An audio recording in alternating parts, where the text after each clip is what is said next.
नमस्कार दोस्तों, आपका स्वागत है मेरू क्लासेज में। दोस्तों, आज हम जिस टॉपिक पे बात करने वाले हैं वो है how to read in exam time. अभी देखिए, सबका exam time, peak exam time चल रहा है। अब बच्चे बहुत ज़्यादा स्ट्रेस में हैं क्योंकि अब टाइम कम है, पढ़ना बहुत ज़्यादा है। कंपटीशन का एग्ज़ाम है, 10th के बोर्ड के एग्ज़ाम आने वाले हैं, 12th के बोर्ड के एग्ज़ाम आने वाले हैं।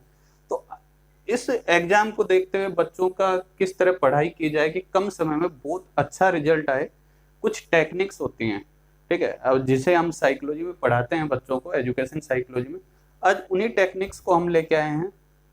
तो आज जो पहली टेक्निक्स है उस पर हम बात करेंगे कि किस तरह से हम कम समय में अच्छा कर सकें, स्ट्रेस फ्री रह के पढ़ाई कर सकें। और बहुत अच्छी टेक्निक्स हैं, आपको इसे अपनाना है और अच्छा रिजल्ट मिलेगा आपको ये। तो देखो बच्चों, इसके लिए सबसे पहली टेक्निक्स जो हम यूज करते हैं उसे कहते हैं SQ 4R टेक्निक्स। क्या बोलते हैं बेटा? SQ 4R techniques. क्या है ये टेक्निक? SQ 4R टेक्निक क्या है? तो देखो, इसमें जो एस है बच्चों, इसे हम कहते हैं सर्वे। क्या कहते हैं? सर्वे। अब देखिए, आपको सर्वे कैसे करना है। आप मान लीजिए आपने कोई भी टॉपिक उठाया, आप स्टडी करने वाले हैं या आपने पढ़ लिया है, लेकिन अब इस टेक्निक से हम कैसे पढ़ेंगे। तो हमने कोई भी टॉपिक उठाया तो सबसे पहले हम उस टॉपिक को उठा रहे हैं। सर्वे में क्या करना है कि हमने कोई चैप्टर लिया, टॉपिक लिया, अब इस टॉपिक का हमें सर्वे करना है। सर्वे यानी जांच पड़ताल करनी है हमें कि आखिर इस टॉपिक में हम पढ़ने क्या जा रहे हैं, ये टॉपिक हमें क्या सूचनाएं प्रदान करेगा, इसमें क्या नॉलेज है, किन चीज़ों पे हम बात करने वाले हैं। कोई भी कंपटीशन में आपको कोई भी टॉपिक, आप ज्योग्राफी से उठाइए, हिस्ट्री से उठाइए, सोशल साइंस से उठाइए, साइकोलॉजी से उठाइए, किसी भी टॉपिक है, कोई भी सब्जेक्ट है, आप उसमें इस तरह से टेक्निक से पढ़ाई करेंगे तो अच्छा रिजल्ट आएगा।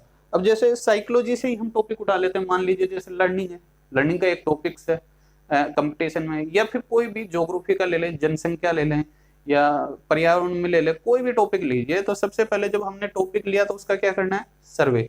सर्वे में हमने टॉपिक को पढ़ा, देखा। तो इसमें टॉपिक में हमें सिर्फ ये देखना है कि ये क्या है, टॉपिक में क्या कहना चाहता है, क्या कॉन्सेप्ट है इसके, इसके की पॉइंट क्या है। ये सिर्फ हमें सरसरी नजरों से उस टॉपिक को पढ़ना नहीं है, सिर्फ उसको पेज पलटने हैं और उसमें देखना, अच्छा ये टॉपिक है बच्चों, इसमें ये है, ये है, ये है। ये आपका हो गया सर्वे। क्या हो गया?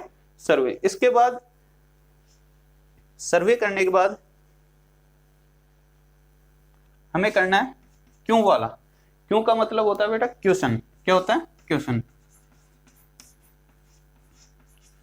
अच्छा, ये कैसे करना? अब देखिए, आपने सर्वे किया किसी भी टॉपिक का, उसमें आपको पता चल गया कि हम ये टॉपिक पढ़ने जा रहे हैं और इसमें ये की पॉइंट है। अब अपने आप से सवाल करना है कि ये टॉपिक हमारे जीवन में क्या काम आएगा, इसकी क्या इंपॉर्टेंस है, इसके सब क्लॉज क्या हैं, इसके सब टॉपिक क्या हैं, तो ये क्यों है। अब जैसे कोई भी एग्जाम्पल लीजिए, जैसे जनसंख्या हमने टॉपिक पढ़ा, क्या पढ़ा? जनसंख्या। तो हमारा इसमें अब क्वेश्चन होना चाहिए, जनसंख्या होती क्या है, होती क्या है, जनसंख्या होती क्या है। अच्छा, इसका हम जब टॉपिक का सर्वे करेंगे तो टॉपिक में पहले आएगी कि जनसंख्या, लेकिन अब हमें क्वेश्चन पे आना है, तो हमारा क्वेश्चन हो गया जनसंख्या होती क्या है, इसके कारक क्या है, ये प्रभाव क्या क्या डालती है, इसे रोका कैसे जाए।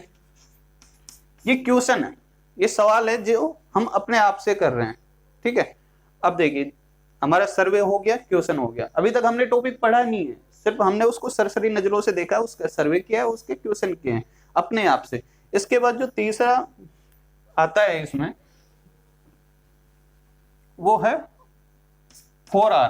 R का मतलब है बेटा रीड। आपको अब पढ़ना है टॉपिक, आप बुक उठाइए, उस बुक को कंटिन्यू रीडिंग मार लीजिए, उसकी रीडिंग करनी है आपको, उसमें ज़्यादा टाइम नहीं देना है। क्योंकि देखिए, कॉन्सेप्ट हमें सर्वे में पता चल चुका, हमें पढ़ना क्या है, ठीक है, हमें क्या क्या फैक्टर इसमें पढ़ने हैं, क्वेश्चन हमें पता चल गया कि इसमें क्या क्या क्वेश्चन पुट है, क्या क्या क्वेश्चन आ सकते हैं, ये चीज हमें। अब रीड से हमने क्या किया, रीड करने का मतलब ये है कि अगर उसमें कोई भी इंपॉर्टेंट फैक्ट्स है, कुछ महत्वपूर्ण जानकारी है जो हमारे को इस सरसरी नजर से सामने नहीं आई है, तो हम जब रीड करेंगे तो वो इंपॉर्टेंट जो फैक्ट्स हैं वो हमारी नजरों के सामने आएंगे, हमें उनको पता चल जाएगा, ठीक है। अब देखिए, रीड करने के बाद आपका आता है दूसरा आर, इसे कहते हैं रिसाइट, RECIT, ठीक है। रिसाइट का मतलब होता है कि अब आपको रीड करने के बाद बिल्कुल 10 मिनट 5 मिनट के लिए आराम करना है।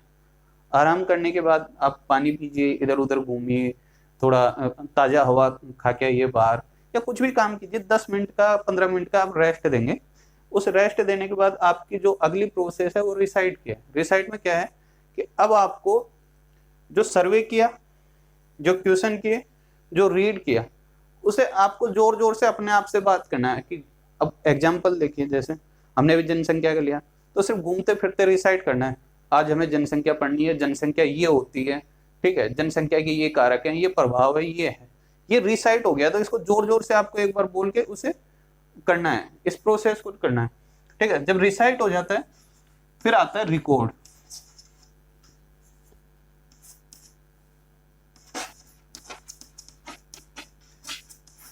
रिकॉर्ड का मतलब होता है कि अब आप एक चिट लीजिए, एक पेज लीजिए, और उस पेज में आपके जो की पॉइंट है जिस टॉपिक के, उनके नोट्स बना लीजिए, ठीक है। नोट्स का मतलब आपको बहुत बड़ा नहीं करना है, उसमें सिर्फ रिकॉर्ड में सिर्फ मेंशन करना है कि ये टॉपिक ऐसे ऐसे की पॉइंट्स हैं इसके, सिर्फ नॉर्मल जितना छोटा हो सके वो करना है, रिकॉर्ड हो गया, ठीक है। अब रिकॉर्ड होने के बाद आपका टॉपिक यहाँ पे खत्म। अब आपको इसको ज्यादा फोर्स नहीं करना है, उसको टॉपिक आप ये मान के चलिए कि वो टॉपिक आपने पढ़ लिया है, ठीक है, आज क्या डे का जो काम था वो हो चुका है।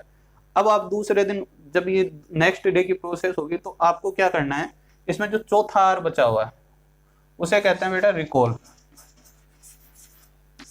अब आपको दूसरे दिन उठते ही रिकॉल करना है। रिकॉल कैसे करना है, आपको किसी बुक नहीं उठानी, आपको कुछ नहीं करना, आपको नॉर्मली जो कल याद किया था, जो पढ़ा था हमने, सिर्फ याद भी नहीं किया, हमने जो पढ़ा था उसी को याद करना है, सोचना है उसके बारे में कि हमने क्या पढ़ा। जनसंख्या पढ़ा था, जनसंख्या में ये कारक थे, ये प्रभाव थे, ये थे, ये थे, इस तरह आपको रिकॉल करना है। और रिकॉल करके जो आपने रिकॉर्ड जो नोट्स बनाए थे उससे मैच कर लेना है कि आपने जो रिकॉर्ड के अनुसार आपको याद है कि नहीं है। अगर कुछ पॉइंट अगर छूट रहे हैं तो आप उसको रिकॉर्ड को देखते हुए क्लियर करते हैं, ठीक है। तो ये है SQ4R मेथड। जब आपको इस मेथड से एक बार रीडिंग करनी है, ठीक है, जो रीडिंग करने के बाद हमारा जो दूसरा मेथड आता है वो आता है PQRST।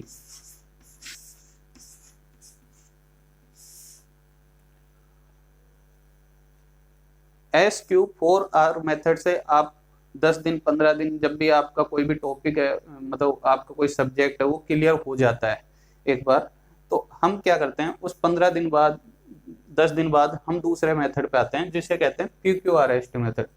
PQRST में जो P है बेटा उसका मतलब होता है प्रीवियस, प्रीव्यू या प्रीवियस, यानी कि पुराने।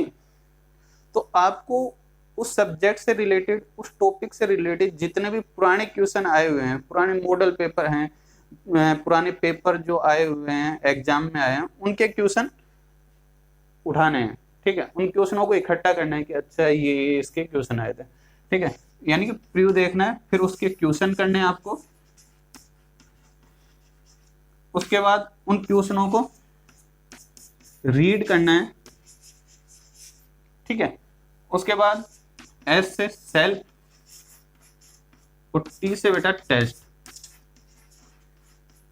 यानी कि आपको previous question read self test method अपनाना है, जिसके अंदर हम क्या करते हैं कि पुराने साल के जितने भी क्वेश्चन आए हैं, कोई भी कंपटीशन है या 10th या 12th बोर्ड के जो एग्जाम है, आपके 5 साल के जितने भी पेपर आए हुए हैं उन पेपरों को आपको प्रीवियस क्वेश्चन को उठाना है, 5 ईयर के, उन क्वेश्चनों को देखना है कि ये इस तरह से क्वेश्चन आया, ताकि क्वेश्चन का आपको पता चल सके कि इस टॉपिक में इस लेवल तक सवाल पूछे जा सकते हैं, इस तरह से सवाल पूछे जा सकते हैं। सवाल की जो लैंग्वेज हो वो इस तरह की हो सकती है।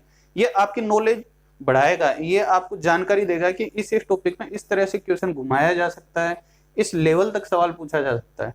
ठीक है, उसके बाद उनको रीड करना, उनको अच्छे से कि हाँ, और सेल्फ टेस्ट करना, आपको उसको खुद से आंसर देना है, पुराना आंसर चेक नहीं करना, आपको ये देना है कि क्योंकि हमने SQR मेथड से सब कुछ पढ़ा हुआ है, टॉपिक क्लियर है, अब उसी मेथड के हिसाब से हमको सेल्फ टेस्ट करना है। और फिर लास्ट में जब हो जाए कि आपका जो PQRST मेथड उसके हिस्से क्वेश्चन हो गए, तो अब आपको उसे एक बार रीचेक करना है कि रियल में जो आंसर था और आपके यहाँ जो आंसर था वो कितना मैच हो रहा है, आप कितना अच्छा कर पा रहे हो।